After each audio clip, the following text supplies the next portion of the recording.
Bienvenida o bienvenido a esta nueva exploración. Hoy nos metemos de lleno con una idea potente, sacada del libro Autodominio, el poder inquebrantable de tu soberanía personal. Muchas veces pensamos que el poder está, fuera, ¿no? En los líderes, la gente con dinero, el estatus. Pero el texto lanza una pregunta interesante. ¿Y si el poder de verdad, el que no te quitan, estuviera dentro? Hablamos de esto, del autodominio, de la soberanía personal. Exacto. Es una idea clave, yo creo. La soberanía personal, como la pintan aquí, no va de controlarlo de fuera ni a los demás. Va de ser dueños de nosotros mismos, ¿sabes? De nuestro propio reino interior, por así decirlo. Significa, pues, asumir la responsabilidad de lo que elegimos, manejar nuestras emociones y actuar según nuestros valores. Incluso cuando las cosas se ponen feas. Es, gobernarse a uno mismo, conscientemente. El texto lo explica con ejemplos, y son muy contrastantes, la verdad. Menciona figuras públicas, Donald Trump, por ejemplo, tenía esa capacidad de conectar, ¿no? Emocionalmente, movilizó a mucha gente. Pero luego, esas reacciones impulsivas en redes o en debates, pues, según el análisis, generaron polémicas que a veces, desviaban la atención o le restaban credibilidad con algunos grupos. O el caso de Elon Musk, que sí, muchas innovaciones y tal, pero tuvo problemas legales, ¿recuerdas? Por aquel tuit de 2018 sobre privatizar Tesla. Un momento así, sin filtro, pues puede tener consecuencias serias. Demuestra esa fragilidad del poder externo si no hay autodominio. Claro, si no hay ese anclaje interno fuerte. Y justo en contraste, el texto presenta el caso de Malala Yousafzai. Fíjate qué diferencia. Después de sobrevivir a un ataque terrible por defender la educación de las niñas, ella tomó una decisión, muy consciente. Podría haberse dejado llevar por el miedo, por el rencor, pero no. Eligió transformar su trauma en activismo global. Ahí ves la soberanía personal en acción, en esa elección de cómo responder. Se mantuvo firme en sus principios, educación, paz. Y eso le dio una autoridad moral enorme. Es un ejemplo claro de cómo esa respuesta interna puede cambiar una narrativa de víctima a una de fortaleza. Vale, lo pilló. Pero, más allá de estas figuras tan conocidas, ¿cómo se ve esto en el día a día? Porque suena muy bien, pero quizá un poco abstracto, ¿no? Pues ahí está el quid de la cuestión. El texto insiste mucho en eso.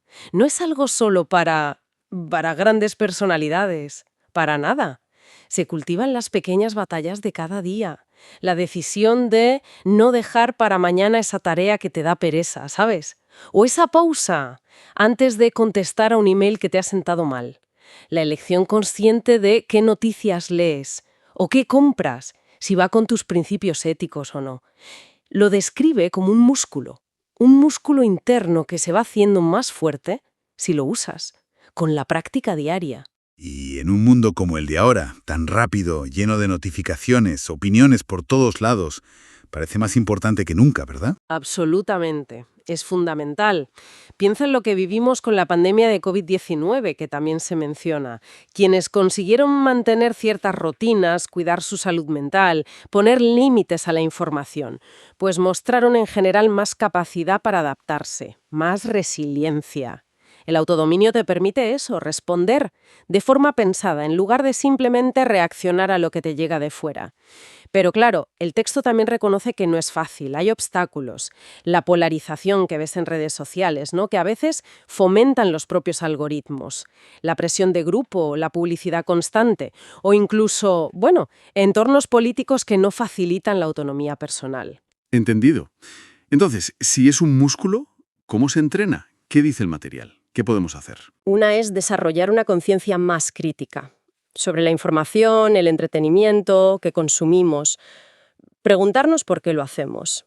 Otra, poner límites digitales claros para proteger nuestro espacio mental, que es importante. Buscar activamente gente, redes de apoyo que compartan y refuercen nuestros valores. Y algo fundamental, practicar la gestión emocional. Técnicas como el mindfulness, por ejemplo, esa atención plena al presente, sin juzgar, te ayuda a ver tus impulsos antes de actuar, a no ir el automático. El ejemplo de Greta Thunberg y #Fridays for Future es potente en este sentido. Su convicción personal, su acción constante, a pesar de las críticas brutales, encendió un movimiento global. ¿Y todo esto tiene alguna base filosófica detrás? ¿Alguna idea central? Sí, la tiene. El texto lo conecta con el principio de propiedad de uno mismo. Autopropiedad lo llaman. Es la idea fundamental de que cada persona tiene el derecho soberano, digamos, a gobernar su propio cuerpo, su mente, sus decisiones, sin que nadie desde fuera le obligue indebidamente.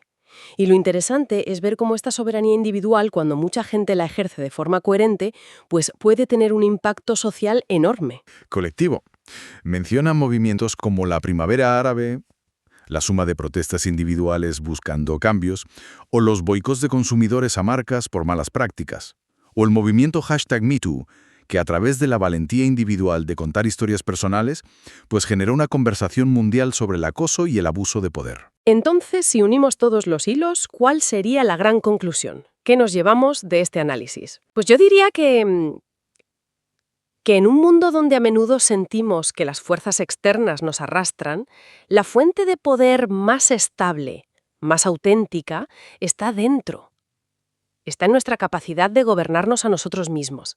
Es la base de la resiliencia, sí, pero también de la libertad, de la integridad. Y lo más importante, creo yo, no es algo que tengas o no tengas de nacimiento. Es una capacidad. Y se puede desarrollar, se entrena. Y da pistas concretas para ese entrenamiento diario. Prácticas específicas. Sí, detalla varias. Cosas como dedicar tiempo a la reflexión diaria, pensar en lo que hacemos, por qué lo hacemos, practicar el consumo consciente, preguntarnos el porqué de nuestras compras o del contenido que vemos. ¿Realmente lo necesitamos? ¿Nos aporta algo? Aprender a poner límites claros, que incluye saber decir no a cosas que van contra nuestros valores o que simplemente nos agotan. Involucrarnos en causas que nos importen, aunque sea a pequeña escala. Educarse continuamente. Entender cómo funcionan los sistemas que nos rodean. De hecho, cita como referencia útil un libro, La era del capitalismo de la vigilancia, para entender mejor las influencias digitales. Y revisar nuestros pensamientos con atención plena. Cuestionar esas creencias que a veces nos limitan sin darnos cuenta. O sea que cultivar esta soberanía interna nos permitiría, movernos por el mundo actual, que es complejo, con más autenticidad. Con más propósito. Exactamente. Esa es la idea. Y quizá la reflexión final que deja el material es esa. Aunque fuera haya mucho ruido, muchas presiones, siempre conservamos un espacio interior de libertad. La libertad de elegir cómo respondemos, de definir nuestros propios términos para una vida que tenga sentido para nosotros. Y la pregunta que queda ahí para darle vueltas es: ¿en qué momentos concretos de nuestro día, por pequeños que sean, estamos ya usando esa soberanía personal? ¿Y cómo podríamos, ampliarla?